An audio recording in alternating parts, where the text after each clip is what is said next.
Today we're going to look at SOL 8.4c, which is basically word origins, the roots, the affixes, the where words come from, all these little things to help people figure out what unfamiliar words mean based on the parts of a word. So first thing is, according to the state of Virginia, students are supposed to be exposed to these things to help you figure out what polysyllabic words mean, and that just means multi-syllables, really long words. So if you know all the parts and what they mean, then you can figure out what larger words mean. Basically, you need to understand that when words have similar parts, then they probably mean similar things. And the origin is what we're going to focus on today specifically. So maybe words are Latin in origin or Greek in origin, but if they have the same origin and they have the same parts, they probably mean similar things. Today we want to be able to use common roots or affixes to determine the meaning of unfamiliar words. So if something always has a something phobia, maybe it always involves fear, or ology means it always involves someone studying something. So these are just common parts.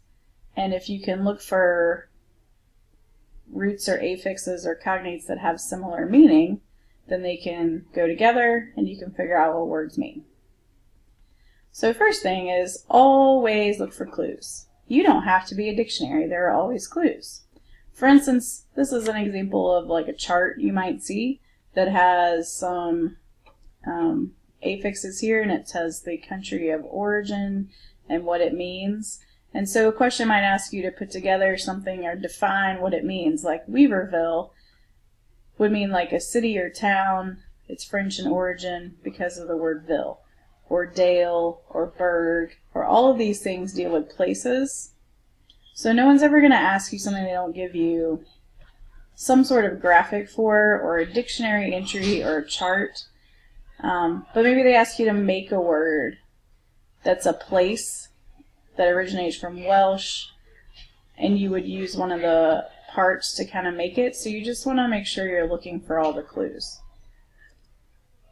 Here's a graphic about the origination of the word garden. So an English word garden comes from French gardine, which comes from Latin hortus gardinus, which originally was gardo, which was prehistoric German. Like all of this, no one needs to know the origin, but it might say the current word garden comes from which German root, and you would have to kind of look at the dictionary entry or look at the graphic and figure that out.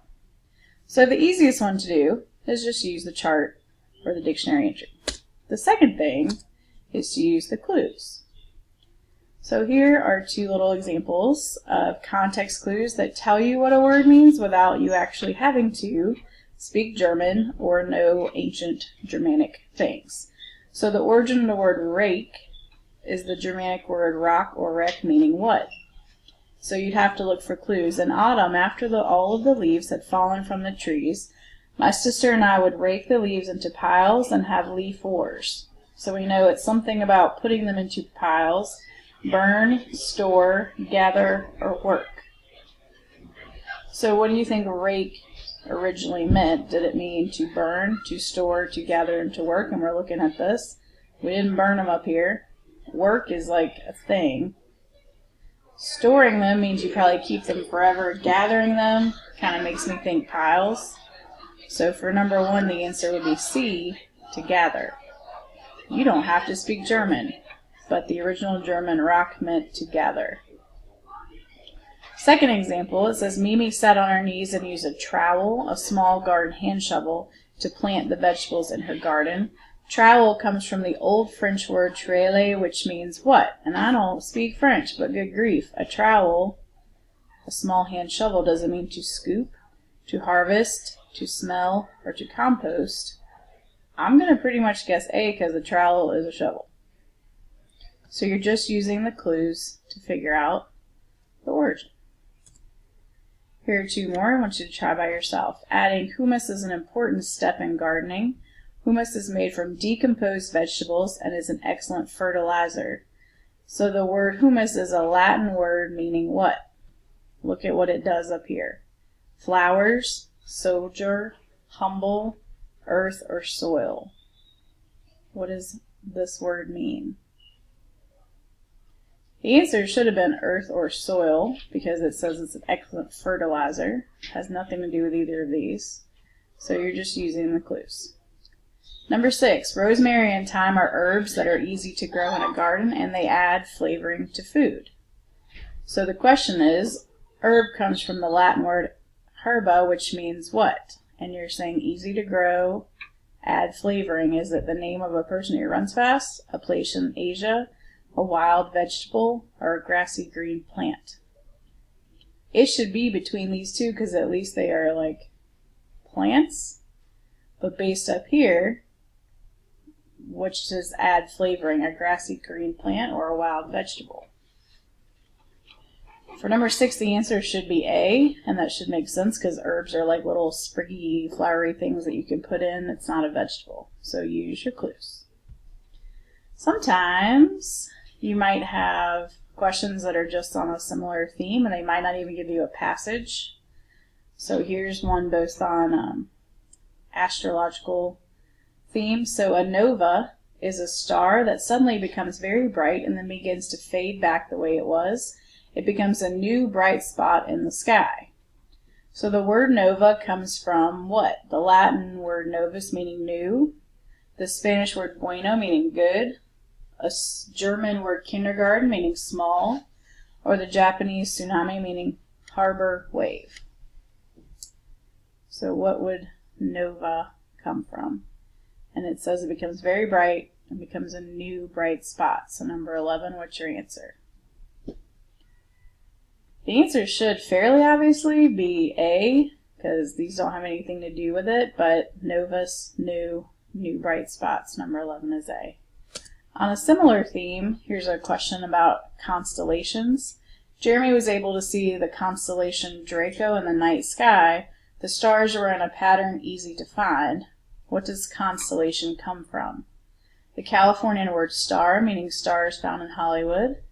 The Brazilian word oni, meaning bee. The Brazilian word abacaxi, meaning pineapple. Or the Middle English word constellations, meaning set of stars.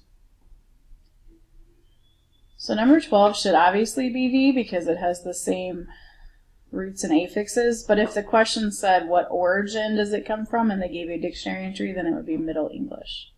So just look for your clues. So here are several practices that you're going to do, and I'm not going to tell you the answer, so I just need you to try it and use the clues. Number 1. Rosita's family lived in a small mountain town out in the boondocks. The word boondocks comes from Tagalog, meaning boondock, meaning A, ocean or windy place, B, river rapids, C, mountain or remote area, D, valley or green place. So look at what this means in context and pick out what apparently the Tagalog word boondock means. Number 2, during the times of early explorers, nearly everyone in Tahiti had a tattoo, even children. The word tattoo comes from the Tahitian word tatau, 1500 BC, and means what? A pattern, picture, or legend put on the skin. B, a pattern sewn into fabric. C, a type of drum used in tap rooms. D, painting the face with watercolors. Number 3, if the team is gung-ho about learning how to swim, then they will practice and work on it every day. The phrase gung-ho comes from the Chinese word gong-hei, meaning what? To be tired and slow, to not put a lot of effort into something, to work together, to practice at night. Number 4, Cyrene loved to put ketchup on his sandwich, but his sister Sophia did not like it at all. The word ketchup is a Malayan word meaning what? A tomato dessert, a tomato sauce, a tomato pudding, or a tomato juice. Look at the context. You don't have to be Malaysian. Number 5, in many cultures it is taboo for a person to point at another person. Something that is taboo is what? Forbidden, earned, brave, or normal. Figure out if the context of this is positive or negative, and then try to eliminate from there. Number 6, a chrysanthemum is a bright yellow flower. The word chrysanthemum comes from the Greek chrysos, which is gold, and athamo, meaning what? A bird, B, a weed, C, a house, D, a flower. Last one is number 7. The monster of Bear Lake, Utah is said to be 90 feet long, shaped like a snake, and can snatch birds out of the air while they are flying. If anyone saw the monster, something bad was sure to happen. The old French word monstre or monster means what? A giant bird-like animal, a lake in the western United States, warning of misfortune or evil, or a tribal dance asking for rain. What does the old French word for monster mean? So once you've kind of seen how you did today, think about if you need more practice. This is one of those skills that it may not be really natural to think about unless you're planning. So if you need more help, ask. Mostly you just need to think about what makes the most sense. Words don't come from nothing. So use clues, use charts, use dictionary entries, use context. If the word sounds like what it sounds like in your language, then that's probably true. So let me know how you did. Move on if needed.